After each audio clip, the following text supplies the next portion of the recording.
Epilogue. Drew woke up to someone in his kitchen. He drew in an irritated breath and rubbed his eyes. Bethany was sleeping soundly beside him. He pulled back the covers and got out of bed, walking over to the small kitchenette area to grab some freshly made coffee. "Well, at least the two of you are fully clothed," Molson commented as he cracked an egg on the side of a pan. "Looks like you convinced Sugar to stay with you." "Again, did I ever say you were welcome here?" Drew looked at his brother in mild curiosity. He and Bethany had spent most of the night talking before finally falling asleep. They had been plotting out a future together. Drew had never been cautiously happier. Not that he was going to tell his little brother that. "Since I'm cooking you breakfast, I think it might be okay." Molson shrugged, taking a sip of his own mug of coffee. "If she don't wake up, you could even bring her breakfast in bed and say it was all you're doing." "I think she would notice the third mug." Drew leaned against the counter. He watched Molson getting all domestic, cooking breakfast. "I want to thank you for your help that day that we brought Bethany to the hospital. She could have died." Molson shrugged. "She didn't. It's all good." "No, it is not." Drew was serious. "Thank you. I mean it." "Does that mean I can borrow the bike for longer?" Molson shot him a crooked smile. "You can keep the bike," offered Drew. It was a pittance for what Molson had done. Bethany meant more to Drew than his Harley. "Nah." Molson looked back at Bethany sleeping soundly in bed. "Sugar there is going to like that bike. I think you and her are going to go for some fun rides on it. I'd hate to take that away from you both." "She is not going to want to ride the bike." Drew shook his head. "She is too classy for that. And her name is Bethany." Molson grinned. "She's a high society girl with a bad dude boyfriend. Well, bad in her opinion, 'cause she ain't got nothing to compare you to. She's gonna want to ride the bike." "You think so?" Drew frowned as he looked at Bethany. "I know so." Molson pushed food around in the pan. "She's gonna love that bike. Until she gets pregnant. Speaking of, you should get to a store sometime." Drew looked at Molson in amazement. "You have been filching condoms from me?" "Once in a while. In an emergency. What's left of yours are out of date, by the way, since you stopped buying them a while ago." Molson served some food on a plate. "Unless you want little ones running around sooner rather than later, you need to get some. Then again, that might just be the way to keep Sugar with you." "I cannot believe you." Drew accepted the plate of food from his brother. "How long have you been stealing my stuff? Did you take that Yankee shirt I used to have, or did I really lose it in the laundry room?" "I can't believe you're such a crappy detective you never noticed anything missing in your own apartment."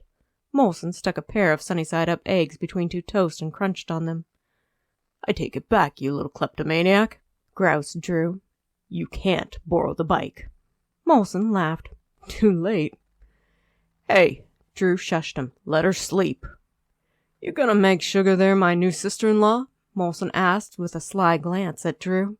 "If I was you, I'd put a ring on her real quick before she changes her mind." "The notion had crossed my mind," Drew admitted. "She has got you wound up in knots." Molson looked at her. "She's beautiful." "Yes, she is." Drew glanced at his brother. "Leave her alone." "You think I got a shot with her?" grinned Molson. He enjoyed pushing his brother's buttons. "No," Drew said sharply. "You should see your face." He smiled without remorse, all jealous over a little Sugar. Drew scowled. Maybe he should get a ring sooner rather than later. If guys were going to be sniffing around Bethany, Drew wanted something to claim her as his. Not that Molson was any competition, but he had seen the way Colby and the others had looked at her. "My name is Bethany," Bethany called sleepily from the bed. She stretched out an arm, reaching for Drew's pillow. "Not until he puts a ring on you." Molson happily ate his toast, teasing his brother. "Until then, you're Sugar to me." "Beth," Drew asked, half serious, half joking, "will you marry me and wear my ring so this fool brother of mine will shut up?" She smiled dreamily. "Yes." Drew could not help the answering smile on his face. He loved her. He was going to buy her a ring. "Bethany it is." Molson set his cup in the sink. He decided to leave before the two of them got all gooey and stuff. "Good to meet you." You too. Bethany sat up and smiled at him. Next time, knock, Drew reminded Molson. Sure thing, lovebirds. Molson let himself out. He finished the last of his toast and took the stairs. As he was nearing the ground floor, his cell phone rang. Yo! It was an unlisted number, but Molson answered it anyways. He enjoyed razzing telemarketers. I wanted to thank you, the voice said. Molson stumbled to a stop on the steps, grabbing the railing. He gripped the phone a little harder before asking cautiously, What for? For what you said to the psychiatrist. David Ramsley continued, telling her to inform on us to save herself. You're not gonna hurt her or nothing, are you? Molson looked around the empty stairwell. No, there's no point.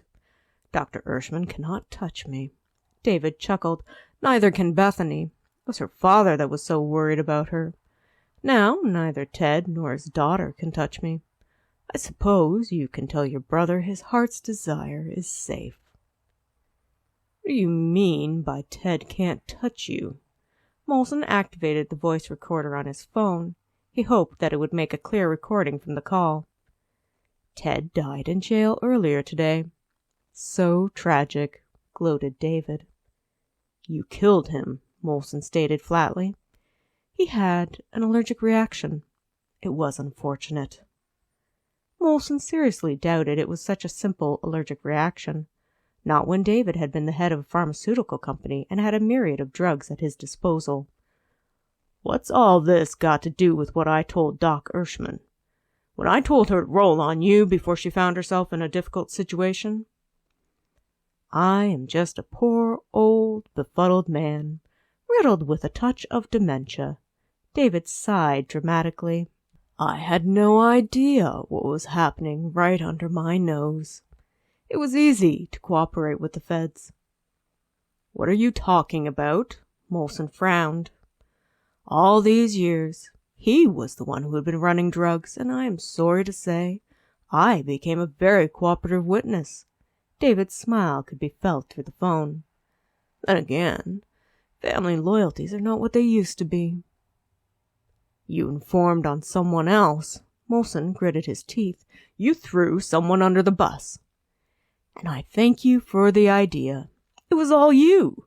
David gloried in the revelation. It took some doing to lay the groundwork in case I was arrested, but it turned out quite satisfactory.